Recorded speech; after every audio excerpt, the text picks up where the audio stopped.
I've mentioned to you many times over the years that one of the toughest aspects of my job is grading games. A lot of you out there actually still believe that games are graded on the final closing line. Really? Who's betting the final closing line? Who the hell really is doing that? Come on, you know the way to roll here, guys. You're betting the favorite, you bet early. You're betting the underdog, you're betting late. If you're betting a game that has had very little line movement, what the hell are you waiting for? Get your bet down and move on, because there's probably not going to be any line movements. That's the bottom line. Yesterday, case in point, the Big East game that went at noon Eastern time between Seton Hall and St. John's at Madison Square Garden.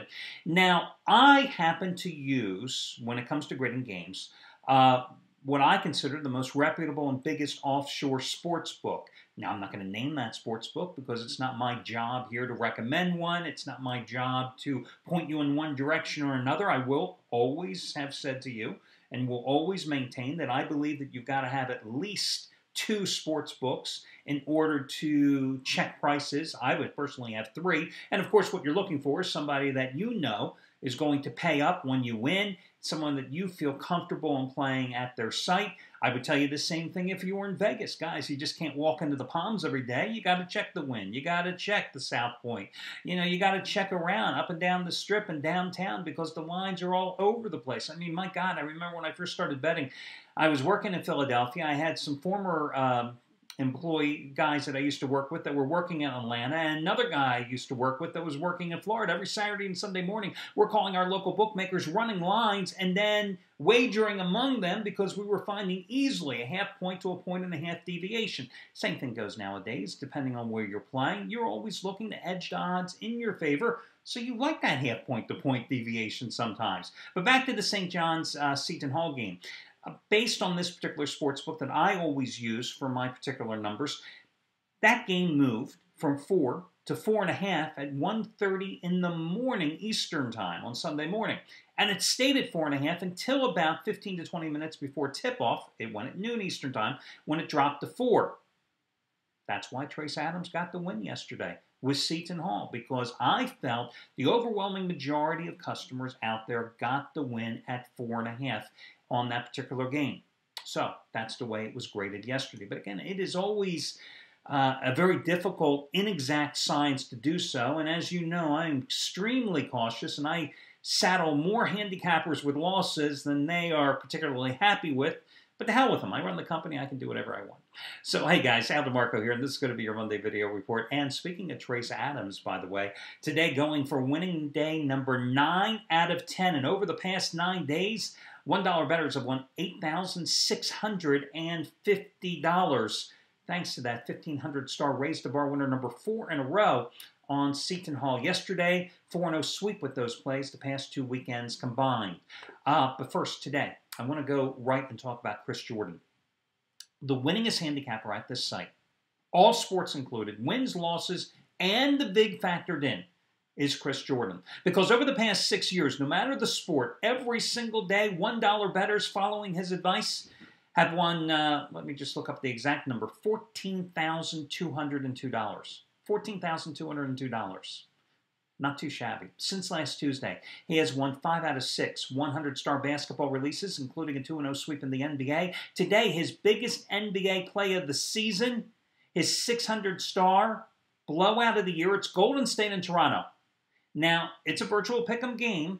He likes his side to win this contest by at least 12 points. It is a 600-star play, so it is 6 times stronger than those 100-star basketball releases, of which he's 5-1 since last Tuesday, including 2-0 in the NBA, as he looks to move that bankroll closer to $15,000 won.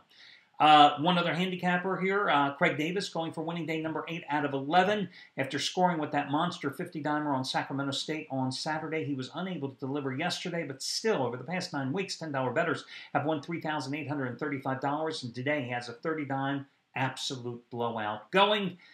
Meanwhile, Jeff Benton, 86 and 63. College basketball run the past 2.5 years. $10 bettors have won $8,270 just in college basketball. 20-dime Big East lock, South Florida and Marquette. Going for that one for Jeff Benton, who's won 3 straight days and 5 of the past 7. Okay, listen, guys. Yesterday, I gave you a money-saving discount coupon code that could save you $16.16. Let's have fun today. It's Monday, the end of a betting week, the start of a new week in real life. Let's save $17.17 off a single purchase simply by using coupon code 1717. Now, if you can't remember that number, I don't have to spell it out. 1717 will save you $17.17 off a single purchase today. So, hell, guys, if you want, what's Chris Jordan's price today? Let me just look here. Chris Jordan, for his biggest NBA play of the season, $65. You want to save $17.17 off that particular purchase? Just use that coupon code 1717. Oh, and by the way, this, of course, being Monday, you know the bad news about today.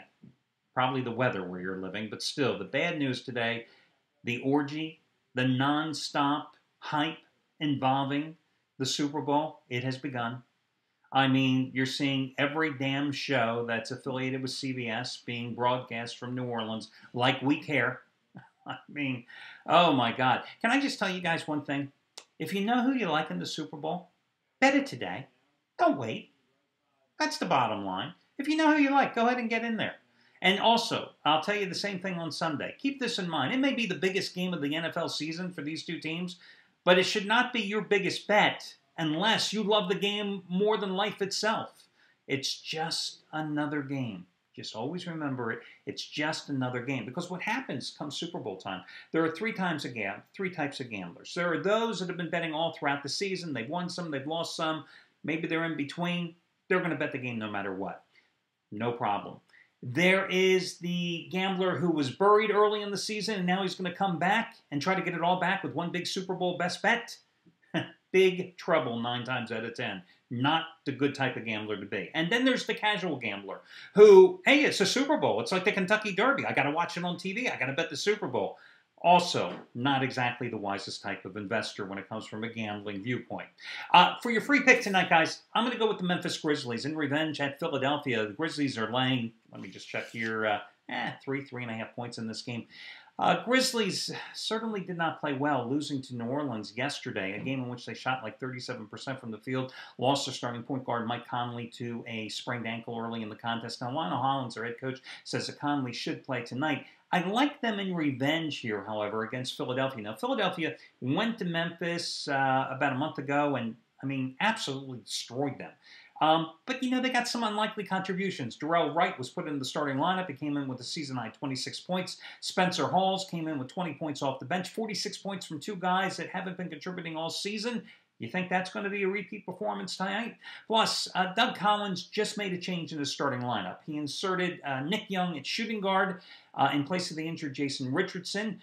And he also put Spencer Hawes, who has been playing okay off the bench, into the starting lineup. And those two were the catalysts behind the big upset, with Jrue Holiday, of course, throwing in a big number, 31 points, I think, in the upset of the New York Knicks at home a couple of days ago. But you know, this is still a 76ers team that has lost 19 of its last 27 games. And what has been the 76ers' biggest problem? They went out this offseason. They got Andrew Bynum. They built a team that was made up of good perimeter players around Bynum being able to dominate in the post. Well, Bynum hasn't played, so now they've got a bunch of small, smurfish type of players that are erratic from the perimeter, and they have no interior presence. They were going with second-year forward Lavoy Allen playing at center because Kwame Brown, the journeyman who they signed, just hasn't been in shape all season, hasn't contributed. Collins put Allen on the bench finally, started Spencer Hawes. Look at, you know, what Memphis brings to the game. Zach Randolph, the double-double machine. Marc Gasol. I mean, Rudy Gay has certainly been struggling. I think with Rudy Gay, it's been essentially a case of, you know, he's being affected by all the trade talk still swirling around his name. A horrible performance yesterday, 3 for 17 from the field. And he's been averaging about 7 points less than his season average over the last 5 games. However, because they have the rebounding advantage, because they're coming off a loss, because they were hammered at home by Philadelphia in the last go-round, I like the Grizzlies to rebound here. You know, I'm not sold that Memphis is an NBA championship contender, but I think tonight, even though they have a short bench, no offensive firepower off the bench, I still like them to dominate the boards, and I think they're going to get a win here again. Philadelphia has lost 19 of its last 27 games. I can't exactly get too excited about them, so I'll go with Memphis minus the 3 to 3.5 points for your free pick. Good luck, guys, and I'll catch you again on Tuesday.